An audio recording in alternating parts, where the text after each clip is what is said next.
A History of Rankin County, Mississippi, Volume 1, copyright 1984, written by the Rankin County Historical Society, read to you by Devin B. Dedication. This book is dedicated to the early settlers, the first who came to the area that is now Rankin County. Truly they came, they saw, and they conquered, though the odds against them must have been tremendous. We salute them, whoever they were. The ones who came first. They came not by air, they came not by rail. Their only road was an Indian trail. As they forded creeks and shallow streams, they were carried onward by their dreams. Dreams of a land so rich and pure made it easier to endure. Dangers lurking on every hand, wild animals or an Indian band. Still they came with axe and with knife, hoping to find a better life. Never sure what a day might bring, always they risked losing everything. Fearless these settlers were, and brave. Surely their records we should save. We must remember, call them to mind, knowing their equals we cannot find. Some dreams were shattered, some cast aside. Often the failure was hard to hide. Others, more fortunate, their goals realized, found in this area a life to be prized. Little we know of their sweat and their toil as they wrested a living from this virgin soil, building first cabins, a church, then a school, teaching their children the great golden rule. The debt that we owe we can never repay, though we praise them by night, extol them by day. The settlers who came, who carved out by hand, then gave us our heritage, this wonderful land.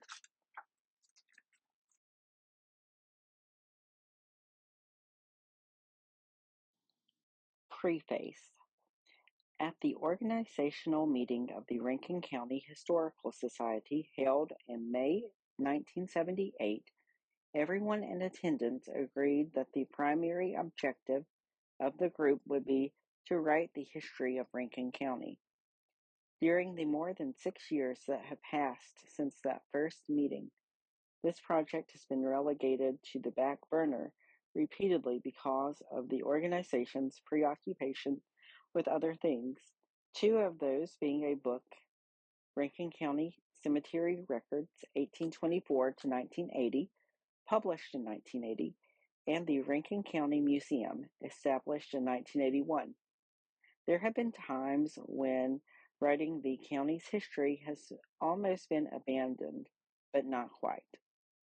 Perhaps the failure to reach our original objective sooner has been caused not altogether by our being busy doing other things, but also because we have approached the task with fear and trembling, well aware of our limitations.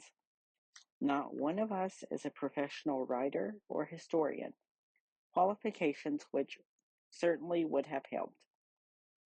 At the same time, one attribute equally important that we do have an abundant supply is a sincere desire to record the county's history before any more of it is forgotten, forever lost. No one person can claim to be the author of this book. It represents the combined efforts of the members of the Rankin County Historical Society. Each one has contributed in his or her own way. Some have spent countless hours searching through records in the Rankin County Courthouse and the Mississippi Department of Archives and History. Others have interviewed some of the county's older citizens. There have been those who typed, proofread, indexed, made monetary contributions, as well as those who did the actual writing. It has truly been a cooperative endeavor. We do not claim that the book is comprehensive. We are sure that we have left out many things that should have been included. As to its accuracy, we have tried to document our statements whenever possible. When there are direct quotes from another publication, we have tried to give proper credit. In addition, there is a detailed bibliography identifying our sources. Some statements cannot be documented. They have been handed down from one generation to the next. Whenever we have used such statements, we have said so. The book is in 4 parts: a brief introduction, a chronological section extending from the Indian period to the war between the states, a feature section, a division containing histories of pioneer Rankin County families. In addition, there are maps, pictures, a table of contents, and an index. It represents an enormous amount of agonizing labor on the part of many people, much of it eye-straining, back-breaking, and mind-boggling. If our book is well received by those who share our interest in, our concern, and love for Rankin County, then we shall consider all that we have done worthwhile. Introduction. Once upon a time, there were in Rankin County 2 mules named Bill and Rattler. They pulled the hay wagon school bus to the Linwood School, which was in the Antioch community. The Talio, as school buses were once called, was driven by Lester Summers, who today, although he is 85 plus, remembers the names of the children who rode the Talio in the order he picked them up. There was also a little post office named Rufus, located in the same community. The mail was brought to Rufus from Brandon by means of a 2-wheeled cart driven by Evans Barner. In Brandon, there was a newspaper called the Brandon Republican, which on October 1st, 1837, carried advertisements as follows: T.P. Ware, Attorney, Brandon; Doctors J.W. and R.G. King, Medicine and Surgery, Brandon; Doctors Phillips and Nash, Medicine, Brandon; Hardy and Bate, Dry Goods, Brandon. There was an old oaken bucket, the Methodist bucket that hung in the well, according to the History of Marvin United Methodist Church, written by Ruth Pierce Terrell. The well served the personage and the church, says Mrs. Terrell.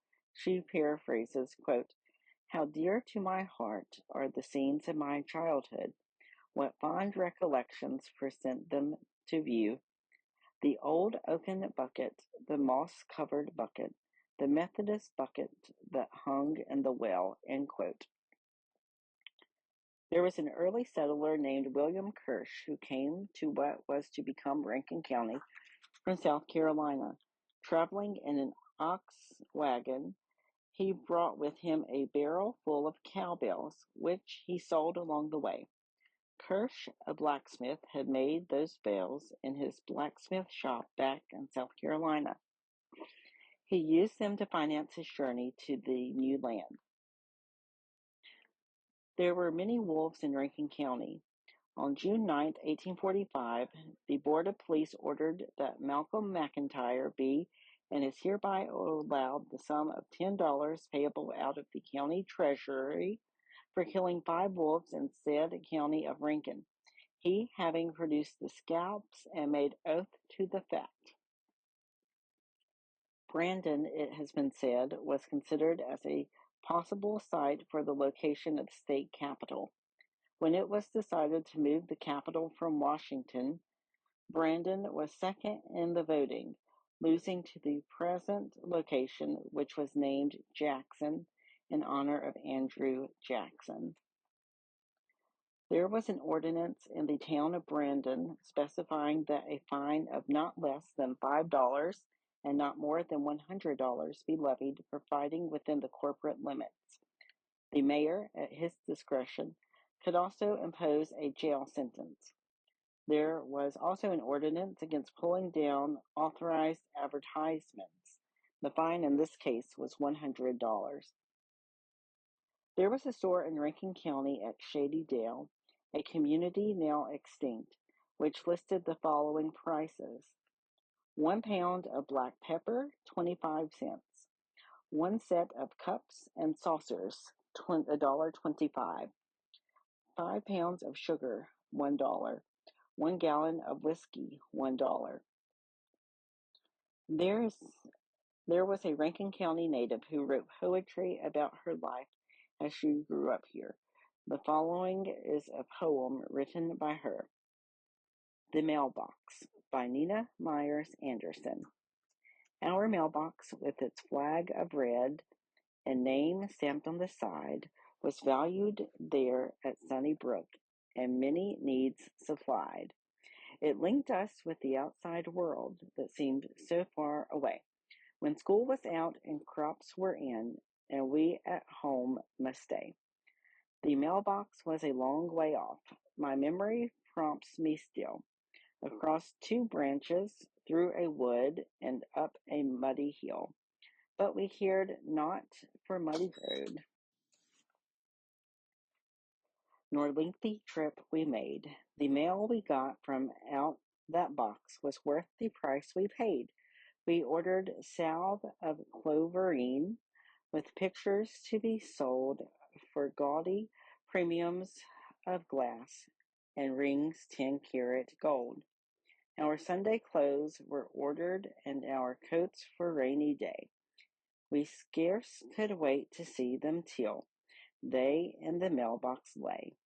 But quite aside from mail received of ordinary brand, were all important love letters, addressed in boyish hands. And if the box for nothing else were used in days of old, then keeping safe our scented notes was worth its weight in gold. Once upon a time, this is the way it was.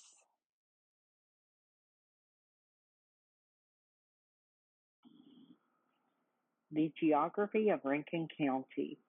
Rankin County is located in central Mississippi. The counties adjacent to Rankin are Hinds on the west, Madison on the north, Scott and Smith on the east, and Simpson on the south. The northern and western boundaries are formed by the Pearl River and the Ross Barnett Reservoir, which is an impounding of that river. The position of the county is within 32 degrees north latitude and 32 degrees 35 north latitude. The eastern and western county lines are between 89 degrees 40 and 90 degrees 15 west longitude. Brandon, the county seat, is centrally located with an altitude of 486 feet above sea level. It is the highest point in the county. Other municipalities are Florence, Pelahatchie, Flowood, Richland, Pearl, and Puckett. Included in the county's 512,000 acres are several bodies of water. The largest lake is the Ross Barnett Reservoir. It was completed in 1964 and covers approximately 30,000 acres. Not all of the lake is within Rankin County. Other lakes of note are Rankin County Lake near Pelahatchie, Diamond Lake near Johns, and Pelahatchie Lake. According to a recent report by the Rankin County Soil and Water Conservation District, the land in the county is used in the following ways. Urban, 6%, water, 6%, cropland, 10%, pasture, 14%, woodland, 64%. Farm income includes timber, beef, and dairy cattle, poultry, and row crops as the main enterprises. Physiogeographically, Mississippi, including Rankin County, falls within the East Gulf coastal plain of the southern United States. Rankin is part of the Jackson Prairie region, which is described as a flat to undulating area underlain with limestone, marl, and clay. The limestone and clay are present in sufficient quantities to have supported at least one cement plant in Brandon from 1952 until the spring of 1983. The county can be divided into three major land resource areas: thin lowland, 58%, prairie, 27%, lower coastal, 15%. The depth of the thin losses mantle varies from about 4 feet to a few inches. Here the soil has moderate productive capacity, but is very susceptible to erosion. In the prairie division, the soil is highly erosive and may vary from low to high in productivity. Located in the southeastern corner of the county, the lower coastal region is also highly erosive, though fairly productive. Rankin County, with a population of 68,183, is ideally located for transportation purposes, with Interstate 20 crossing it from east to west and intersecting Interstate 55 to the north in western Rankin County. In addition, the Illinois Central Gulf Railroad traverses the county from east to west. Proximity to the state capital at Jackson and Hinds County is an advantage to Rankin County, and the Jackson Municipal Airport, or Allen C. Thompson Field, is located in Rankin County. This airport handles the greatest volume of freight and passengers in the state. The early years. Indians. When the early Europeans first came to what is now Rankin County, they found the ancestors of the people we today call the Choctaw Indians. These people, however, were not native. They had not always been here. Time was when no human foot made tracks on this land. Time was when there was only the now extinct animals, the mammoth, the mastodon, the giant elephant, the sloth, and many other ancient creatures. Man had not yet arrived from across the Bering Sea. He came into America at the point where Siberia and Alaska stretched toward each other. Authorities suggest that he could have made primitive rafts to cross the 25 miles of open water, could have walked across on ice or even on land at a time when the water bubble was so low. It is likely that all three methods were used, since the migration went on for many, many years. These people were not organized into tribes at this time, but were simply wandering nomads. They probably came in small groups, joining other small groups, dividing after a while, moving in different directions, always following game, which sought good feeding, also following the contour of the land. Each group contributed ideas and customs, and intermarriage resulted. Thus it was that with mixing and dividing, they began to develop into what we call tribes.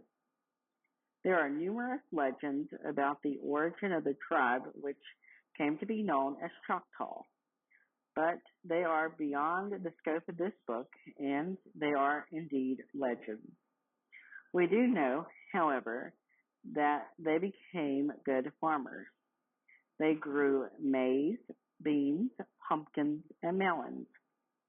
The main work of farming fell upon the women, while the men hunted or fought. The native cane was, and still is, one of their most valuable raw materials. They used it for many purposes. Today, we are familiar with the lovely baskets and mats the women make, and the very functional chair bottoms made from the native cane. In early days, they made fish traps, spears, and blowguns for hunting and fighting. Later, when the bow and arrow weapon was developed, they used cane for arrows.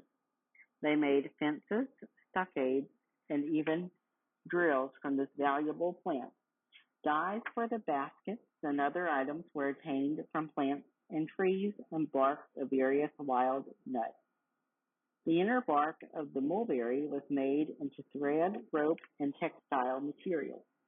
The common drum was made from cypress knee. In 1540 AD, Hernando de Soto came through what is now the state of Mississippi. He found the ancestors of the present-day Choctaws. They had traveled, had learned, borrowed, and shared, mixed and divided until they were more or less settled in a homeland which consisted of Mississippi, Louisiana, and South Alabama, with roaming area for hunting and fishing. Early French Canadians introduced cattle raising to the Choctaws of Mississippi. Louis Durant, progenitor of the numerous Oklahoma Durants, came during the late 1700s to this area. With him came two brothers, Louis and Michael Lafleur, also French Canadians, who brought the first cattle, taught the Choctaws how to raise them, took Choctaw wives, and became a part of the tribe, bringing new blood as well as new customs. The Choctaws were quite successful in the new venture of cattle raising and also with their new corn crop. They were able to feed the tribe, their cattle, and still have corn to sell. They were industrious and most ingenious. The Choctaws developed a working form of government, dividing themselves into three districts, each having a leader, a chief, or a mingo. Some of these leaders, the ones who signed the various treaties, were Pushmatoa, Mushinatubi, Robert Cole, David Folsom, and Greenwood Lafleur. Some of them were white men, or sons of white men, who had been absorbed into the tribe. The last treaty between the Choctaws and the United States was in 1830, called the Dancing Rabbit Treaty, which moved most of the Choctaws to Indian Territory. From that time on, there were two divisions, the Choctaw Nation in Oklahoma and the ones left here called Mississippi Choctaws.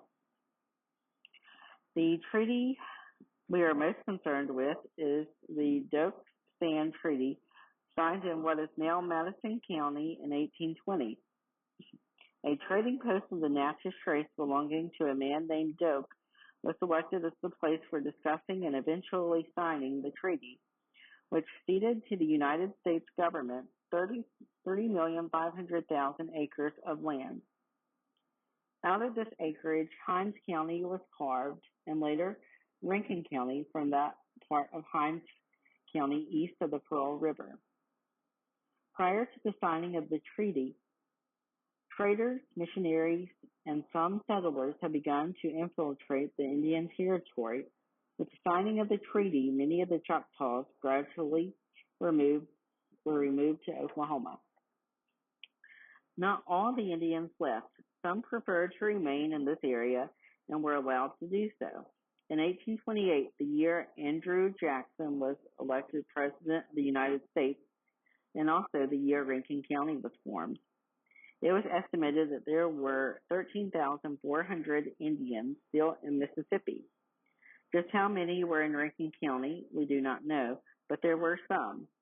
Indeed, Record Book 1A, 1829 to 1839, on page 160, a transaction was recorded in which the Yoke-Obi of the Choctaw Nation, for the sum of $276, transferred to James Russell title to a tract of land he obtained through provisions of the Dancing Rabbit Creek Treaty.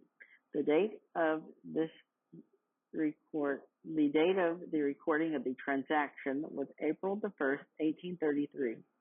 Warren C. Dow, J.P.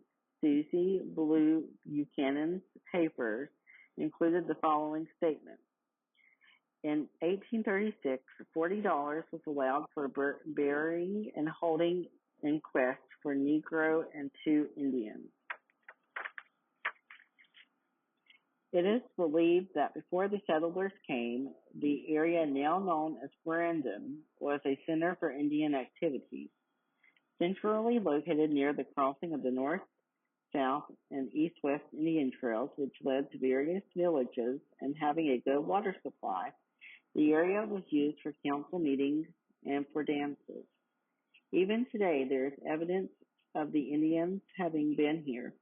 To the untrained eye, the casual observer, some of those signs are not obvious, but James Lauro, archaeologist with the Mississippi Department of Archives and History, who, along with fellow archaeologist Jeffrey Lehman, conducted a special study of the area, says that the Indians were here 11,000 years ago.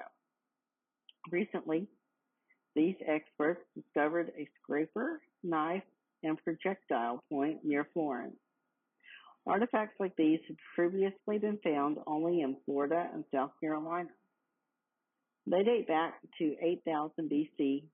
Laura and Lehman found evidences of an Indian presence on Lakeland Drive and Flowwood also, including a mortar and pestle, as well as many projectile points.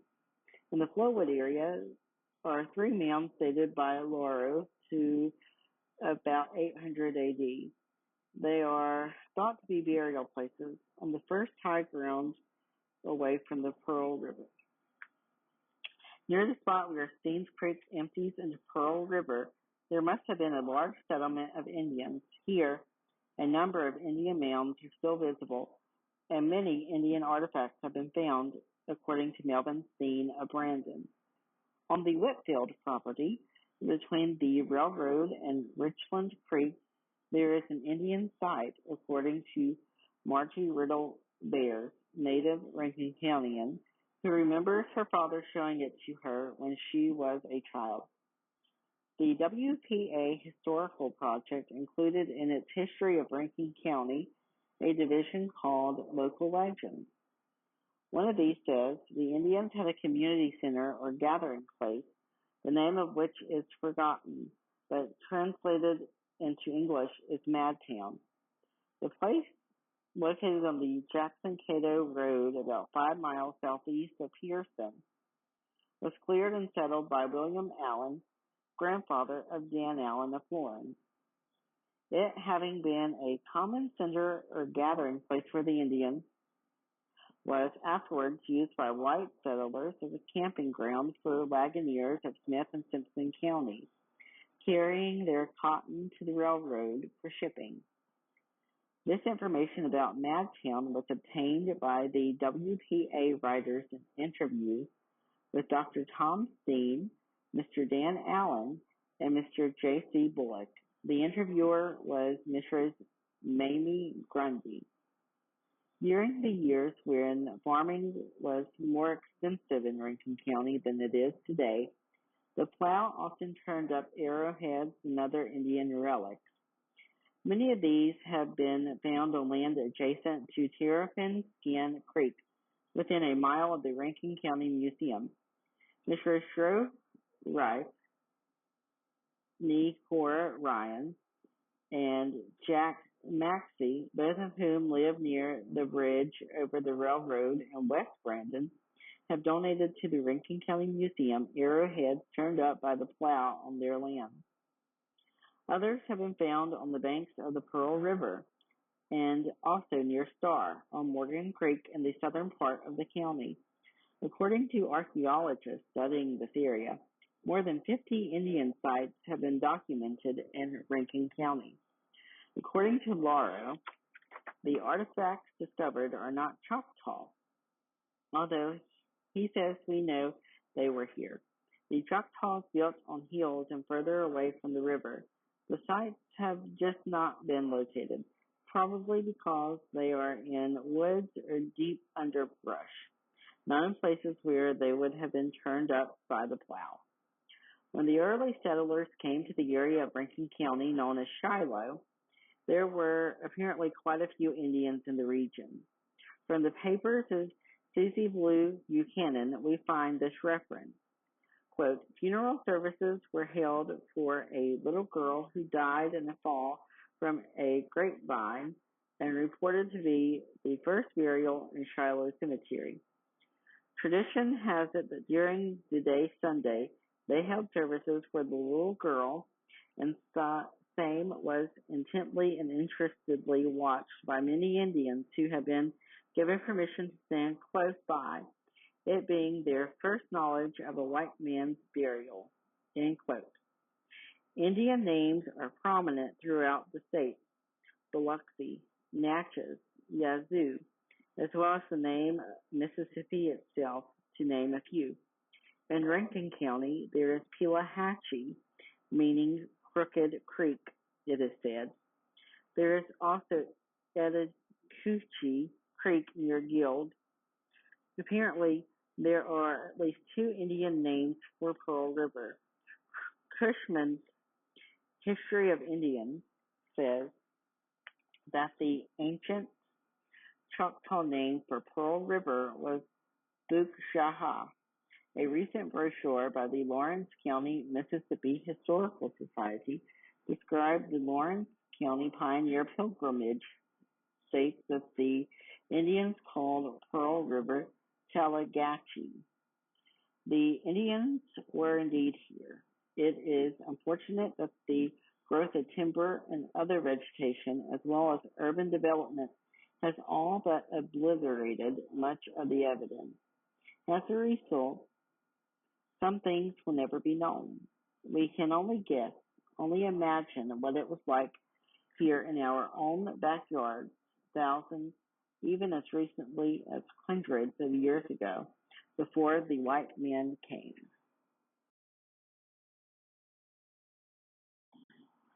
The first white men.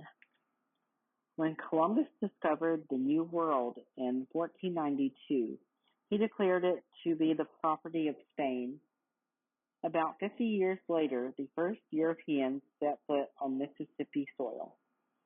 The Spaniard, Hernando de Soto, rich from his successful explorations in Peru and his experiences as governor of Cuba, planned an expedition to explore and conquer the interior of North America.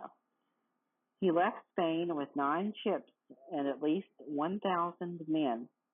He had ample supplies, including guns with ammunition, horses, and hogs. He managed through awe and astonishment of the Indians to obtain their assistance in traveling through North Florida and Georgia. North of Mobile Bay, however, there was a fierce battle with the Mobile Indians. Many Spaniards were killed, and much of their equipment and supplies were lost. The group continued in a northerly direction, and after crossing the Black Warrior River, they fought some hostile Choctaws. It is not known whether the Choctaws in Rankin County knew of this encounter or not. However, with their smoke signals, drums, and relay runners, the Choctaws probably learned of the fight. At this time, there were probably 30,000 Indians living in the area that was to become Mississippi. The northern part was occupied by the Chickasaws, having about 4,500 members. There were 20,000 Choctaws living in the central and southeastern part of the area. The Natchez Indians to the southwest were probably as large as the Chickasaws. There were also some smaller tribes. Among them were the Biloxi, Tunica, Yazoo, and Pascagoula. DeSoto and his men crossed the Tombigbee into what is now Monroe County. They spent the winter there trading with the Chickasaw Indians. When DeSoto's demands became unreasonable, the Indians attacked. The Spaniards were victorious, but many months were spent repairing equipment and nursing the sick and wounded. They were constantly harassed by hostile Indians. As they moved westward in May of 1541, they discovered the Mississippi River. For one more year, they searched for gold and the legendary El Dorado. Their expedition wound up in disappointment and disaster with the death of De Soto. He was buried in the Mississippi River, and the survivors floated down the river and on to Mexico. This expedition gave Spain the opportunity to claim vast lands. For about 150 years, no white man attempted to explore the interior of Mississippi. Spanish articles remaining with the Indians became objects of curiosity, as the older Indians might have told their grandchildren of the white men with their horses, hogs, and iron implements. Some horses and hogs did escape from De Soto's expedition to find a home in the wilderness of North Mississippi. England, during the early part of the 17th century, had established colonies on the Atlantic coast. She claimed all territory between the two oceans. Spain claimed all territory bordering the Gulf of Mexico and northward.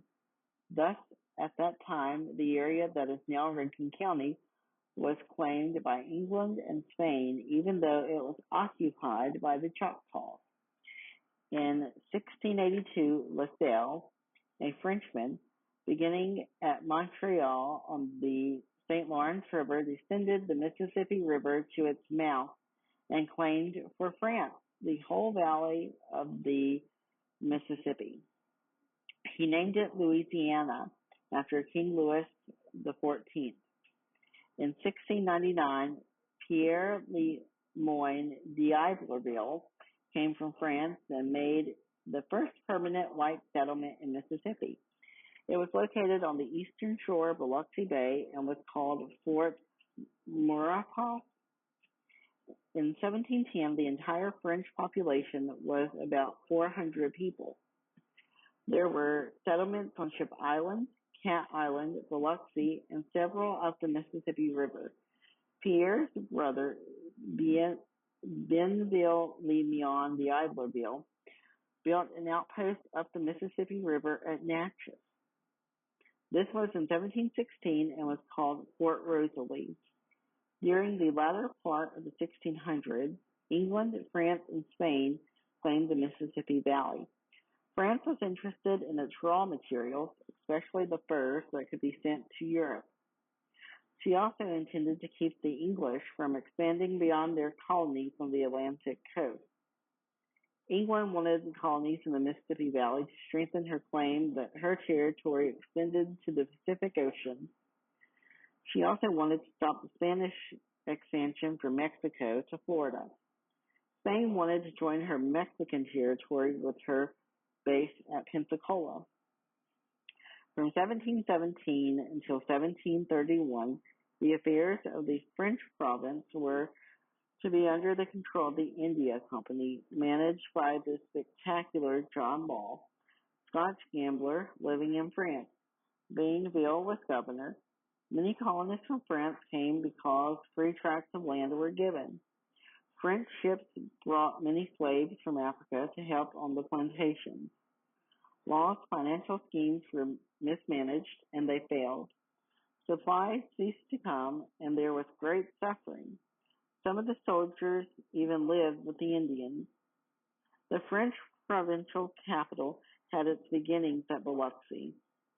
In 1701, it was moved to Mobile, then back to Biloxi in 1719. The capital was moved to New Orleans in 1723. In 1729, the Natchez Indians massacred the French at Fort Rosalie. Pierre had replaced Bienville as governor. Governor Pierre and a group he collected together with the help of the Tunica and Choctaw Indians killed most of the Natchez tribe. France and England were at war in 1754. The French lost. As a result, England was to have all of Louisiana that lay east of the Mississippi River except the Isle of New Orleans. That portion of Louisiana west of the river was to remain French. Many French families east of the river moved to the west side. Some Choctaw Indians also moved. They soon discovered that the French king had given Spain this land because of the help Spain had given France in the war. There was another part of this exchange. Spain had lost Cuba and the Philippines to the British. She therefore gave Florida to the British for a return of those islands. Thus, the dominion of France was gone, and the two dominant powers were England and Spain. In 1763, the Gulf lands belonging to England were made into two colonies. East Florida consisted mainly of the peninsula. West Florida was all lands on the east side of the Mississippi River up to 32 degrees 28 minutes latitude and eastward to the Chattahoochee River. Thus, part of present Rankin County was in British West Florida. The upper portion of the newly acquired British territory was declared to be an Indian reservation. This was called the Illinois Territory. The British government decreed that no white man should settle on it. At this time, there began a wave of immigration from the British colonies. They made the long trip with great hardship. Some came by the Ohio and Mississippi rivers on boats and rafts. Some came by land on pack horses or in covered wagons using Indian trails. The British offered them free land and protection. They persuaded many of the French living in Louisiana to move into West Florida. The new settlers brought their slaves with them, and British ships were also constantly bringing more Negroes from Africa. The new arrivals settled around Mobile, Baton Rouge, and Manchac. Some settled on Bayou Sara and Bayou Pierre. Many of them settled on the Big Black and the Homochitto rivers and around Natchez and Walnut Hills. In 1776, the colonies declared their independence from England. War was declared. The people in West Florida were not affected by the American Revolution, as were the colonies on the Atlantic. In fact, most of them were loyal to England. Some of them, called Tories, were outspoken in their allegiance to the mother country. A large number, however, were for the American cause. France came into war to help the colonies, and Spain also in 1779 decided to aid the colonies. During this time, Spain saw the opportunity to capture West Florida. War was declared between England and Spain. Spain had a young, ambitious governor of Louisiana named Galvez, who undertook the conquest of West Florida. By 1781, this had been achieved. In 1795, Spain finally agreed that the southern boundary of the United States would be 31 degrees latitude, as the treaty between the United States and England had stated. This left Spanish West Florida only a narrow strip of land along the coast. In April of 1798, Congress named the territory obtained from Spain the Mississippi Territory. This was land between 31 degrees and 32 degrees 28 minutes latitude. Eastern and western limits were those of the original West Florida. Louisiana became a part of the United States in 1803. Napoleon, in a war with Spain, had regained Louisiana. In the war with England, however, he needed money, so he sold Louisiana to the United States government. Over the next 14 years, the territory along the coast finally became part of the United States. The states of Alabama, Mississippi, and Louisiana were formed.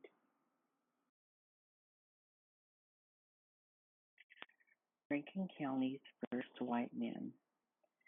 They finally came to the area that is now Rankin County, and in ever-increasing numbers, the white men. Who were they? Where did they come from? When did they come? Why? How did they reach the area that is now Rankin County? What were their problems along the way and after they arrived? How did they obtain title to the lands they claimed? What was their lifestyle like in these early years? The extent to which we answer these and other related questions will be a yardstick by which one may measure the accuracy and hence the value of our efforts to record the history of Rankin County.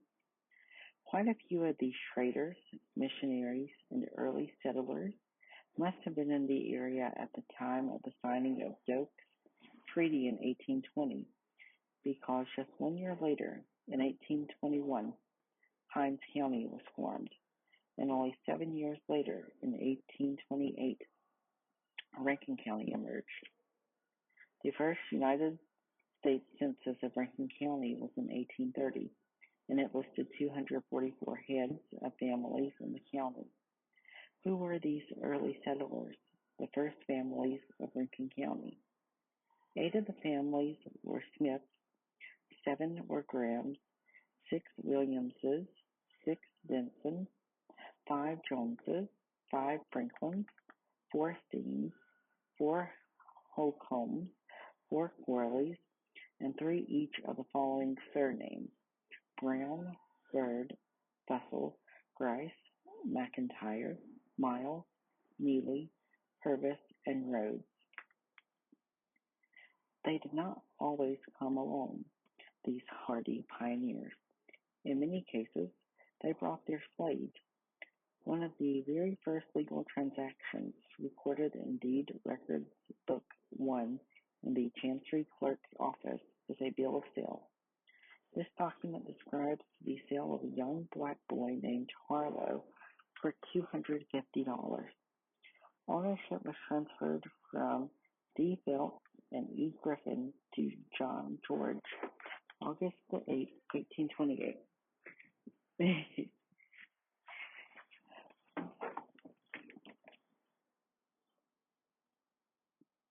The D. Phelps mentioned in this bill of sale is probably the David Phelps who is listed in the 1830 census. John George, the buyer, appears also as a head of family in 1830, but E. Griffin's name is not included. Census summaries often give the population in 2 parts: the number of whites and the number of blacks. One source gives the population of Rankin County in 1830 to be 1,695 whites and 386 blacks. The ratio of blacks to whites increased rapidly as the years passed. By 1890, blacks outnumbered whites. There were, in that year, 7,454 whites and 10,467 blacks. Daniel Moore and Wright Four, both prominent in Rankin County's early history, are listed in the 1830 census. So are Elijah Gentry and William Steen, 2 of the commissioners appointed by the state legislature to select a location for the seat of government for the newly formed county. But the 3rd commissioner, John Brown, is not listed unless the J.W. Brown included in the list of heads of families in 1830 is the same as John Brown. Census records, unfortunately, do not give the complete story, especially in the early years when only heads of families were listed by name. A typical example of this inaccuracy occurs in regard to the Webb family, who were among Rankin County's first settlers. The will of Stephen Watts Webb was recorded December 1st, 1829, in Deed Record 1, pages 14 to 15.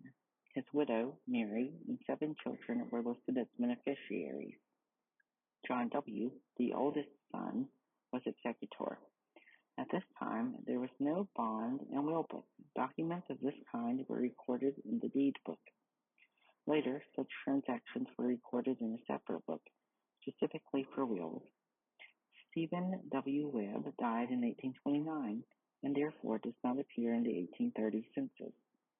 Neither does his widow, Mary, or the children, except for John W., at least by name.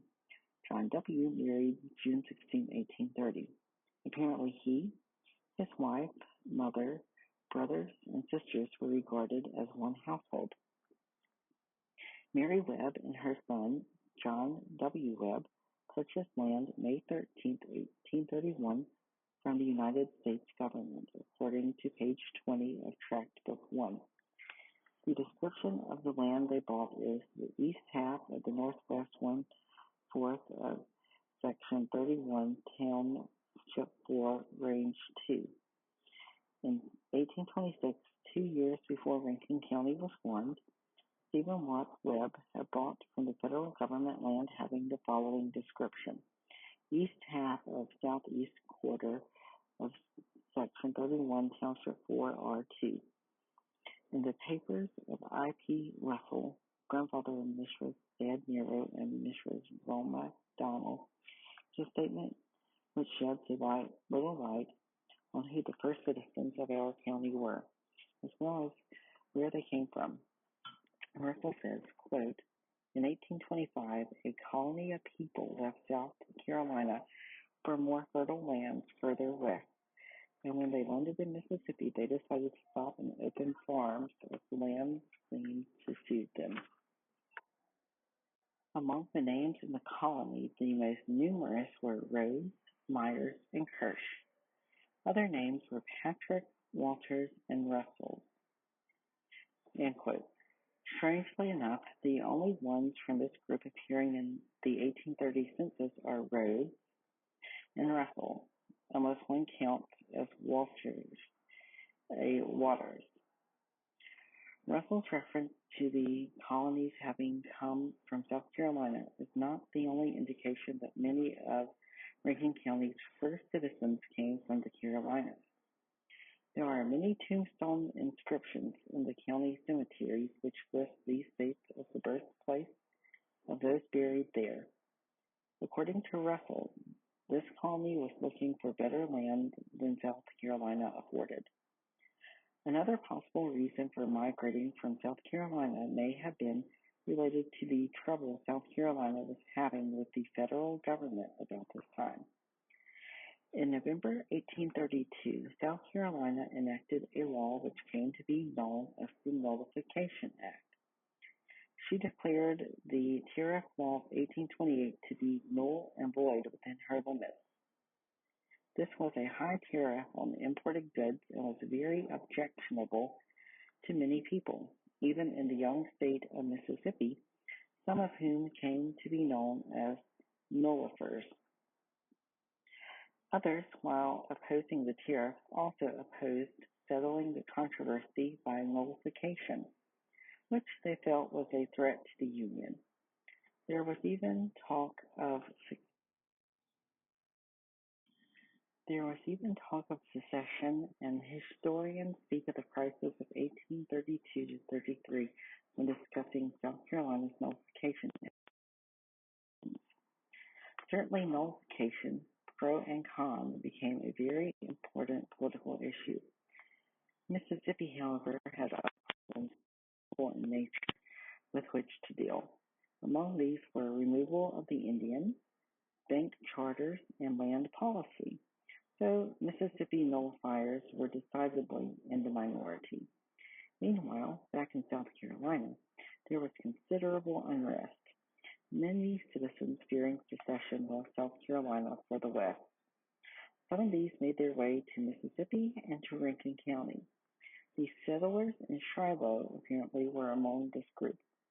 According to the WPA history, quote, Old Shiloh had its beginning about 1832, when a number of descendants of immigrants from Holland who had settled in South Carolina and not desiring to become entangled in trouble between the state and national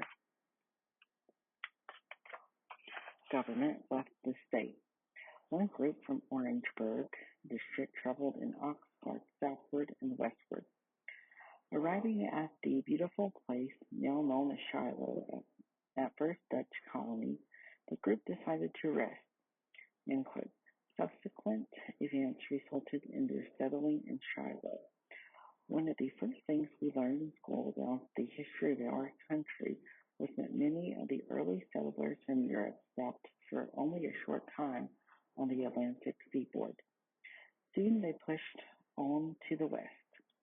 So it is quite natural to assume that the first settlers in our area came from the east. Such is not necessarily true, as we see in the case of the Steen family. The Steens were among the first to settle in this area of Mississippi.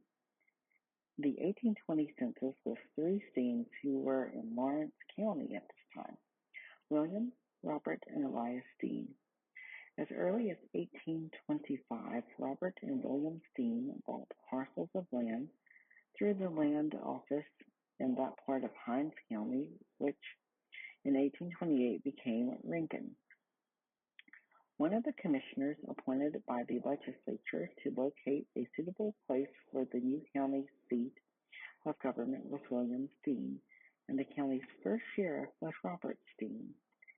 The 1830 census, the first one after Rankin County was constituted, lists in addition to these three Steens, a fourth, Silas Steen, in Rankin County, not Lawrence. William Steen immigrated from Ireland and was at one time in South Carolina, where he married. However, his family came into Mississippi from Tennessee by way of the Gaines Trace. At that time, the northern route of 3 chopped away to Lawrence County, then north into what was then Hinds County, soon after the Treaty of Doak Stand. Apparently, a number of Rankin County's first citizens came by way of Lawrence County and Older County. In Deeds Records, Book 1, in the Chancery Clerk's Office, there are several references to Lawrence County. Sometimes it was the buyer whose address was Lawrence County, sometimes the seller.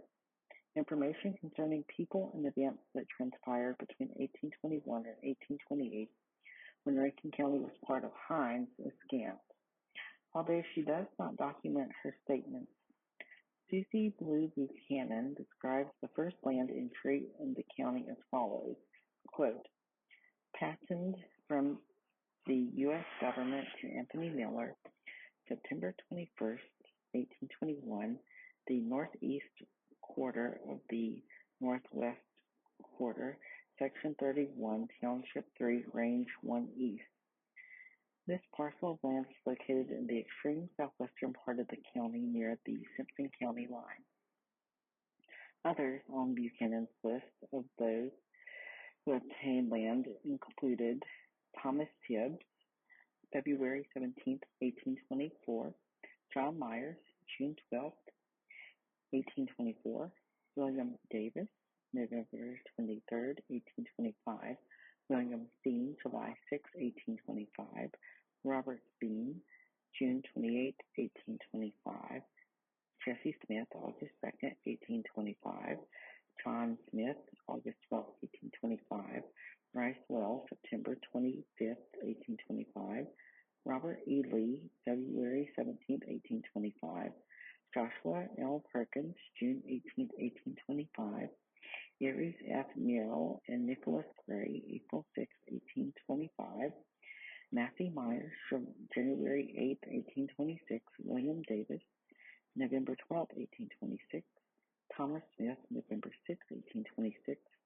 Andrew Lusk, October 6, 1826, Matt Deere, December 18, 1826, Jesse Grace, December 21st, 1826, John Gates, January 30th, 1826, Israel Smith, February 13th, 1826, James Jones, April 18th, 1826, Joshua L. Perkins, December 30th, 1826, Hayden Watts, November 17th, 1827, Hayden Watts, February 13th, 1827, Wilkins Neely, November 15th, 1827, Samuel Miles, August 18th, 1827, Samson Hamilton, August 13th, 1827, Woody Jones, September 8th, 1827, Joshua L. Perkins, December 20th, 1826, Eli Sperlin, January 3rd, 1828,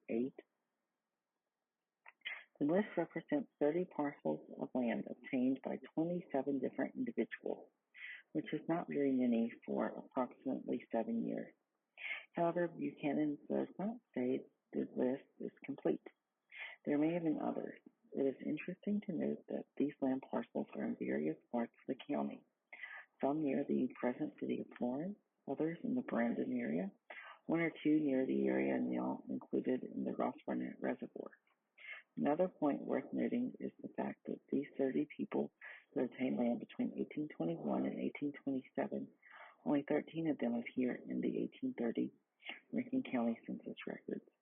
These are Matt Deere, James Jones, Andrew Buff, Wilkins Neely, John Gates, Woody Jones, Josie Gray, Eli Sperling, William Steen, Robert Steen, John Smith, Thomas Smith, and Samuel Miles. The Robert E. Lee and Buchanan list who attained land in Rankin County February 17, 1825 is not the Robert E. Lee of the Civil War fame, although there are numerous rumors that General Lee once owned land where Crossgate, now part of Brandon, is located. The tract of land this Robert E. Lee obtained was located near the community of Luckney in Section 12, Township 6, Range 2. His will is recorded on pages 177 to 178 of Will and Deed Book 1, probated March 24, 1842. The beneficiary was his wife, Margaret Gordon Lee. The white men came for various reasons. Some of them were Revolutionary War veterans, restless but looking for a place to settle down. Some were quite the opposite, defeated Tories who felt a little uncomfortable in the new country because of their stand for England. There were adventurers looking for easy to obtain wealth. Some of the newcomers were no doubt hiding from the law. There were veterans of the War of 1812 who had traveled through this area on their way to New Orleans and who had liked what they had seen. Traders and missionaries also came. Whatever their reason for coming, they were hardy, brave souls. They had to be in order to survive the rigors of travel, and some of them did not. One can imagine that in most cases they brought along a few of their prized possessions, things they could not bear to leave behind, only to lose them along the way, sometimes because of robbers they encountered, sometimes because they had to be jettisoned in order to lighten the load. Peaceful travel, if it existed, was still fraught with danger. We take for granted our superhighways and our airlines can scarcely imagine what it was like. There were few roads, just Indian trails. Many of the trails were blazed by the Chickasaws, who moved about quite a bit in order to trade as well as to fight. They may pass all the way to the Great Lakes, the Atlantic coast, and to Mobile. Chickasaw trails were used by the first white men who came to Mississippi. You'll see Chickasaws who blazed the Natchez Trace and the Bolivar Trail, which extended from near Memphis to Mobile. A portion of this trail came to be known as Pigeon Rest Road. In 1801, the United States made treaties with the Indians allowing the use of the Natchez Trace as a post road. Soon the trail became used for travel and trade. However, it was so rough that pack horses, not wagons, had to be used. Breakable objects could not be transported. By exerting himself, a person might travel 30 miles in a day's time. There were no bridges, of course. The streams had to be forded. Swampy areas were made passable by the building of what came to be called corduroy roads. Trees were felled and laid side by side across the low ground to be crossed. During the territorial days, the best roads were, in addition to the Natchez Trace, the Gaines Trace. The Reeds chopped away the Natchez to Fort Stevens Road, and finally Jackson's Military Road. None of these, however, traversed the area that is now Rankin County. The closest one would be, of course, the Natchez Trace, but each had its influence. Small trails led to these roads, and often a trading post was established where the trail met the road. As time passed, these trading posts often became towns. It is said that this is how Brandon was started.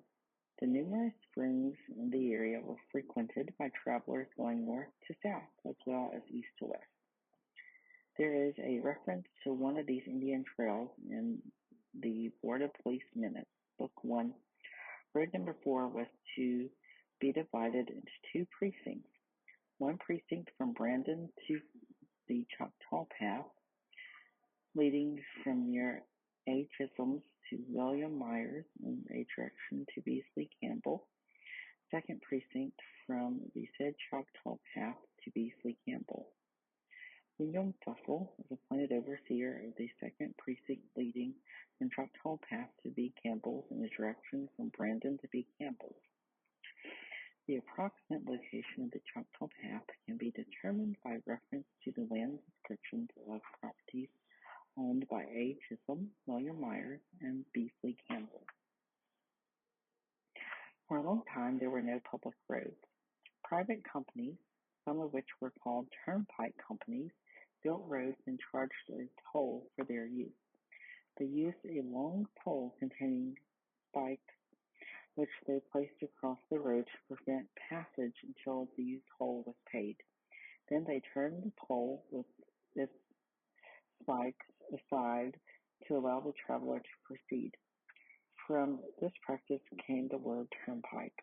Rankin County apparently had at least one turnpike as early as 1833. The Norrell family history contains a section entitled Reminiscences of Thomas Norrell. Its source was a newspaper clipping yellowed with age without date from the Steen Creek Times. The writer, Thomas Norrell, described his part in helping to build a temporary state house begun in 1833 and finished in 1835. Norrell hauled building materials from Vicksburg to Jackson by ox wagon. The first contractor, according to Norrell, was a Mr. Lawrence, who lived in Rankin County, 1 or 2 miles north of the turnpike. End quote. The section of the present-day Old Brandon Road near Woodrow Wilson Bridge was known for many years as the Pike. This turnpike was, for many years, the main road between Jackson and Brandon. That part of it leading into Brandon was closed many years ago, the old turnpike having given way to Highway 80 and Interstate 20. In 1799, just 1 year after Mississippi became a territory, the first law dealing with roads was passed. This law stated that when a new road was needed, 12 or more residents of the area could sign a petition and present it to the Justice of the Court of Common Pleas. If there were no objections, the justice would order the road built. As a result, many roads connecting small communities appeared. Many of the pioneers relied on water transportation because of the scarcity of roads. Pearl River was, for the most part, navigable. Settlers arrived by way of the Pearl, and numbers of them moved eastward. Such eastward movement required roads, so gradually the public road system evolved. The minimum width of the road was established at 20 feet. It was the responsibility of the Justice of the Court of Common Pleas to appoint supervisors, whose job was to keep a given road in proper repair. These supervisors could summons any male over 18 years of age to work a maximum of 10 days per year. Persons not wishing to work on the roads were given the option of providing slaves or other laborers to substitute for them. Eventually, the road tax evolved, $3 to be paid in lieu of otherwise required labor. Even with these public roads, the turnpike companies continued for many years. One of the first of these was the Homochitto Turnpike Company, established in 1807, but not in the area that is now Rankin County. Charges at the time included 12 and 1/2 cents for foot passengers, 25 cents for a man and a horse, 25 cents per wheel for carts, wagons, and carriages, 12 and one-half cents per head for horses, mules, or cattle, 3 cents per head for sheep, hogs, and goats. Road building practice was quite naturally geared to the needs of the area as well as to available equipment. The topography of the land, alternating between ridges and hollows containing bogs and swamplands, affected the layout of the road. In many cases, the early trails, which had followed the ridges avoiding the lowlands, became the road bed. It was impossible to build a straight road or one that could follow section lines. Augmenting this situation was the fact that early French and Spanish land grants were irregular in pattern, influenced the building of plantation homes also in an uneven plan. Roads connecting these homes and leading to nearby villages were usually winding, avoiding wherever possible the low areas. A typical example of this practice is preserved even today in the present road in Rankin County from Pulahatchie to Shiloh. Some of the early roads in Rankin County were the Wire Road, the Old Stump Bridge Road, Trickham Bridge Road, the Stagecoach Road, the Brandon-Raleigh Road, the Mineral Springs Road. In the beginning, however, roads were numbered, not named, by the local governing body as they were laid out. These roads ushered in the stagecoach era, which was naturally slow in coming. The first roads, designed for men on horseback, were too narrow for the stagecoach.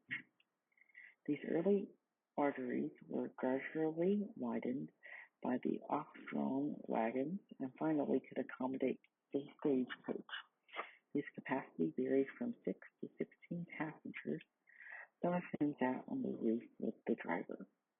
These seats, exposing their traveler to the elements, rain, wind, and cold temperatures, and to scratches from limbs and trees and mud splattered by the horses' hooves, were extremely uncomfortable. The speed of the stagecoach ranged from 4 to 12 miles per hour, and the cost from 3 cents to 15 cents per mile. Their routes were determined by mail contracts. One of the earliest routes was from Jackson to Vicksburg as early as 1838. There were 2 stagecoach stops in Brandon, one where the McCaskill House stood, the other in what was called the Wilkinson Block, which refers to land in the town of Brandon, once owned by D.W. Wilkinson. It was he who sold the county lots numbered 3, 4, 6, 9, and 10 in the northeast quarter of the town as a location for the 4th courthouse, erected in 1853 on the site of the present courthouse. The Brandon Republican, November 3rd, 1837, contained the following advertisement. Quote, "The subscribers respectfully inform the public that they have started a 2-horse stage which will run regularly 3 times a week between Brandon and Jackson as follows. Leave Brandon Monday, Wednesday, and Friday at 8 a.m. Leave Jackson same day for Brandon at half past 1 o'clock p.m. For seats, apply Union Hotel in Brandon and Eagle Hotel in Jackson." End quote. The Eagle Hotel was located on the northeast corner of the intersection of North State and Annette Streets in Jackson. Considerable information about Rankin County's early roads may be obtained from the minutes of the Board of Police, Books 1 and 2. This official body, predecessor of our present-day Board of Supervisors, had as one of its main tasks the building of roads. The Board of Police proceedings began on Book 28, a page of Book 1. Material on pages 1 through 27 is recorded under a different heading, Minutes of the Board of Road Commissioners of Highways, Ferries, and Bridges, reference to which has already been made. These minutes describe in detail just how a road came to be built. Not all petitions for roads were granted. For example, one reads, "Petition for road from Brandon to Westfield, order to be laid on the table, not granted." On the same page is a statement saying, "Ordered that a road be granted from Brandon to the county line in the direction for Georgetown, ordered by Nehemiah McGee, Hayden Watts, Matt Deere, John George, be jury appointed to view and mark, meet on Saturday at John Long's door to be sworn in." The proposed road to Georgetown was to be divided into three precincts: one to Richland Creek, Supervisor Daniel Four; two to Steens Creek, Supervisor John Grice; three to the county line, Supervisor William Neely. An important part of early travel, if it involved crossing a sizable stream, was the ferry system, for there were no bridges. From the papers of Susie Blue Buchanan comes information about the ferries, which may be verified by reference to Rankin County Board of Police Minutes, Book 1, page 24. She lists the following: number 1 at Richmond, number 2 at Jackson, number 3 Price's Ferry, number 4 Griffith's Ferry. These ferries, according to Buchanan, were operating in April 1832. Tolls on Stewart's Bluff Ferry in 1835 were: at low water, man and buggy 12 and 1/2 cents, wagon and team 50 cents, two-wheel cart 2 cents, cattle 30 cents. The city of Jackson once owned 5 acres of land in Rankin County, secured to make possible the operation of a ferry across the Pearl River in 1830. The importance of ferries to the citizens of Rankin County in the early days is quite evident just from the title of one of the oldest recorded books found in the courthouse: Minutes of the Board of Road Commissioners on Highways, Ferries, and Bridges for the County of Rankin and the State of Mississippi from the 7th day of October, 1829. An early transaction recorded in these minutes say that concerning, quote, "a road from Brandon to Purvis Ferry on Pearl River, petition for the same was granted, Daniel Four, Elijah Gentry, et al. Appointed to view and mark out the road," end quote. This is the first road mentioned in the book. Its construction was ordered October 7, 1829. For some reason, it was not called Road Number 1. Instead, the book states that Isaac B. Morrell was appointed overseer of Road Number 1 from Brandon to Griffith's Ferry on Pearl River. Another entry in Book 1 reads as follows, quote, "Ordered that the report made by the jury appointed to view and lay out a road from the town of Brandon on the nearest and best route to the ferry at the town of Jackson be secured and entered on the minutes, July term, A.D. 1833, end quote. The ferry is not named. Still, another statement in Book 1 concerning ferries reads, quote, "The ferry at Stewart's Bluff on Pearl River be made a public ferry, so ordered by the board," end quote. In Thomas Norell's Reminiscences, there is a statement about Jackson which says, quote, "There was a sawmill on the bluff of the river, and the ferry was kept by James Coleman. At that time, there was not a railroad in the state of Mississippi," end quote. Thomas Norell came to Rankin County in 1834. Most of the references to ferries that are found in Board of Police minutes are concerned also with roads. For example, in Book 2, the statement was made in February 1856 that John Deere was made overseer of the road leading from Steens Creek Bridge to Alley's Ferry. Another says, quote, "In November 1856, a new road was ordered built from Miss Ratwood's place on Brandon Road and William Denson to Smith's Ferry on the Pearl River," end quote. Still, another states that John Deere was granted a license to operate the Deere Ferry in August 1859.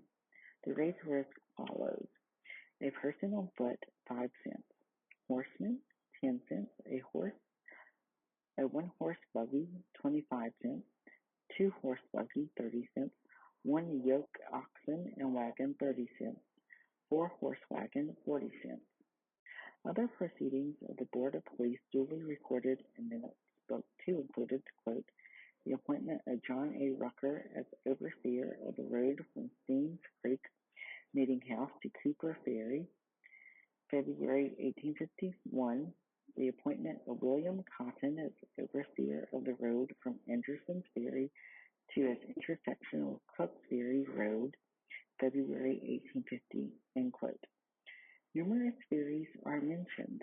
Among these are Amon's Ferry, Price's Ferry, Griffith's Ferry, Fortner's Ferry, Haley's Ferry, Denson's Ferry, and Ratliff's Ferry, to name a few. The use of ferries did not end altogether when the first bridge was built across the Pearl River. One which was still in operation as late as 1930 was the Ratliff Ferry. This one was located about 18 miles north of the point where Highway 43 approaches the Natchez Trace, about halfway between Safe Harbor and Cold Bluff. Roads were frequently named for the ferries they led to, as, for example, Ratliff Ferry Road, now impassable, but an important thoroughfare in its day. Grant Ferry Road is another artery so named. For approximately a quarter of a century after Rankin County was established, the ferry system was the only available means by which Rankin Countyans could visit Jackson, capital of the state. There were still no bridges across the Pearl. In 1848, the annual income for the city of Jackson from the ferry was $3,000.